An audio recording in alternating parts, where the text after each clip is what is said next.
Good afternoon, welcome to part 2 in a 10-part video series. There's 10 of them because there was 10 notes that I saved on my computer for videos to make last week and I never got around to it. So instead, let's make it a 10-part series. Right, this is a good one. So in part 1, we looked at the fact that Fiat are having to petrolify the electric 500 in order to make it sell. But here we have a brand that is giving us an electric car that we actually want. This is Smart. Smart Roadster comeback on the cards as brand expands the lineup. Smart Europe CEO hints at plans for a sports car revival, and rest assured it will be very compact. Take a look at this. Now, the original Smart Roadster was made between 2002 and 2005, and it used was it a 0.7? I'm sure it was a 700cc Smart engine, 2-door, 3-spoke alloy wheels, and mine was like a limey sort of, can you have lime yellow? It was like a lime yellow colour, lemon yellow. It was a beautiful little car, little 2-seat roadster, and it did like 55 miles to the gallon. Hang on a minute, what was wrong with that? What was wrong with a petrol car that had an automatic gearbox, 2 seats, was very lightweight and did all the fuel economy? Anyway, we've moved away from that because it's no longer economically viable to make cars that are very, very good on fuel and lightweight and cheap to run. What we have to do is make cars with massive heavy battery packs. But anyway, the point is, this is a car with a massive heavy battery pack that does actually make sense and that we might actually want. With the core lineup in place, the Smart brand could shift the focus to more enthusiast-minded, low-volume propositions. And Smart Europe CEO Dirk Edelman has told Autocar a resurrection of the diminutive Roadster sports car is one possibility. He said when he and his colleagues were planning the new Smart lineup in around 2020, when China's Geely acquired a 50% stake in the brand from parent company Mercedes, there was one wild colleague who had the first drawings of a new Roadster, and the prospect of bringing it to reality hasn't been written off. So they're not yet talking about reintroducing the Smart at the minute, the Smart Roadster. At the minute, it is just an idea. We have 3 great cars and none of them is a Roadster, so why not? He said when he was asked about the prospect of a comeback. Edelman had a Roadster as his first company car, so has a very emotional relationship with that vehicle. And he pledged that any EV successor would be true to the original spirit.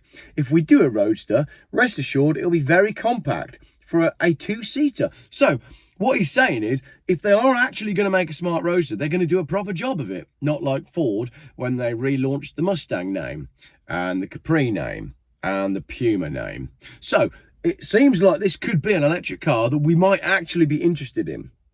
The brand's current lineup, like everybody else's, is SUV focused, but launching an EV sports car with a comparable footprint to the original Roadster, which was just 3.4 metres long and 1.2 metres tall, would go some way to taking Smart back to its roots as a purveyor of characterful and ultra-compact cars for urban environments.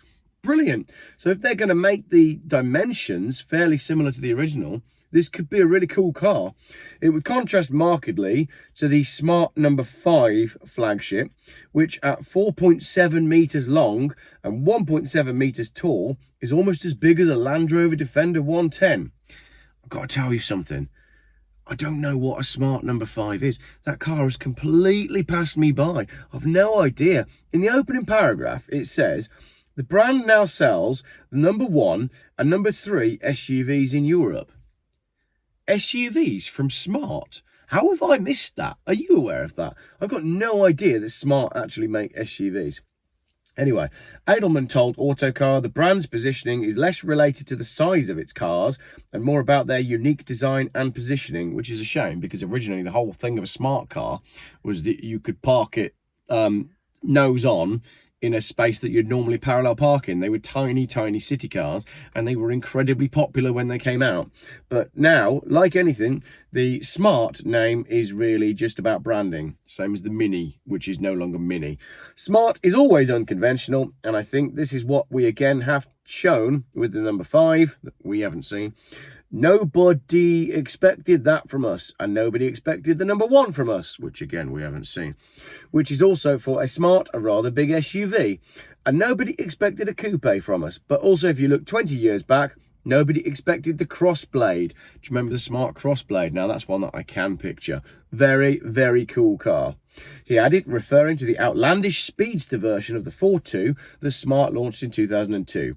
How could we dare to bring such a concept to the road? Smart is more than the 4.2, he said, hinting at the potential for a drastic expansion of the brand's lineup, which historically was largely centered around its core model.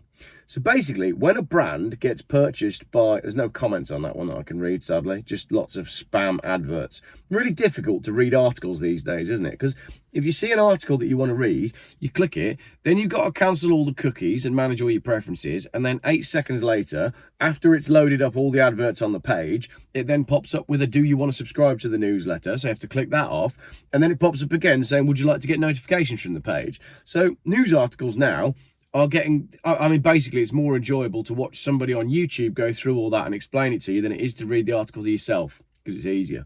But essentially, when Geely buys a brand, what they do is they kind of go through the back catalogue and think, well, what did you used to make in the past that was cool that we can make again in electric form? And the Smart Roadster, I'm pretty up for that. Let's take another look at that picture again. What do you reckon?